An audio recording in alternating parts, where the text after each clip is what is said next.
Chapter 7.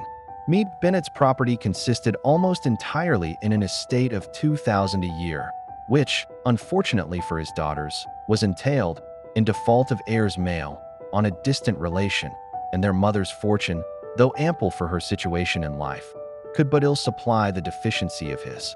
Her father had been an attorney in Meryton, and had left her £4,000. She had a sister married to a Mr. Phillips, who had been a clerk to their father and succeeded him in the business, and a brother settled in London in a respectable line of trade. The village of Longbourn was only 1 mile from Meryton, a most convenient distance for the young ladies, who were usually tempted thither 3 or 4 times a week to pay their duty to their aunt and to a milliner's shop just over the way. The 2 youngest of the family, Catherine and Lydia, were particularly frequent in these attentions. Their minds were more vacant than their sisters', and when nothing better offered, a walk to Meryton was necessary to amuse their morning hours and furnish conversation for the evening.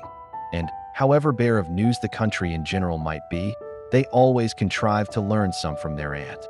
At present, indeed, they were well supplied both with news and happiness by the recent arrival of a militia regiment in the neighborhood. It was to remain the whole winter, and Meryton was the headquarters. Their visits to Mrs. Phillips were now productive of the most interesting intelligence. Every day added something to their knowledge of the officers' names and connections. Their lodgings were not long a secret, and at length they began to know the officers themselves. Mr. Phillips visited them all, and this opened to his nieces a source of felicity unknown before. They could talk of nothing but officers, and Mr. Bingley's large fortune, the mention of which gave animation to their mother, was worthless in their eyes when opposed to the regimentals of an ensign. 38.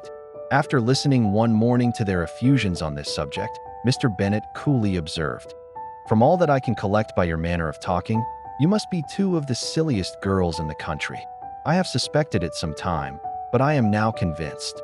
Catherine was disconcerted and made no answer, but Lydia, with perfect indifference, continued to express her admiration of Captain Carter and her hope of seeing him in the course of the day, as he was going the next morning to London.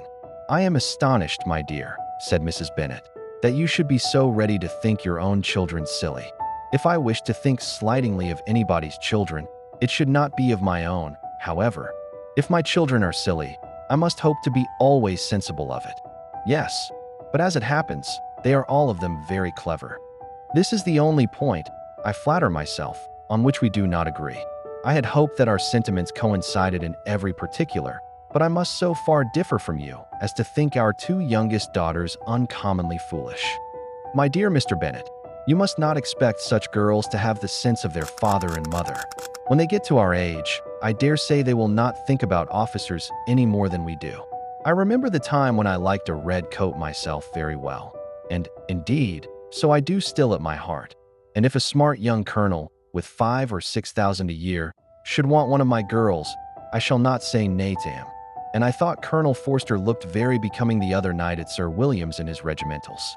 39. "Mamma," cried Lydia, "my aunt says that Colonel Forster and Captain Carter do not go so often to Miss Watson's as they did when they first came. She sees them now very often standing in Clark's library."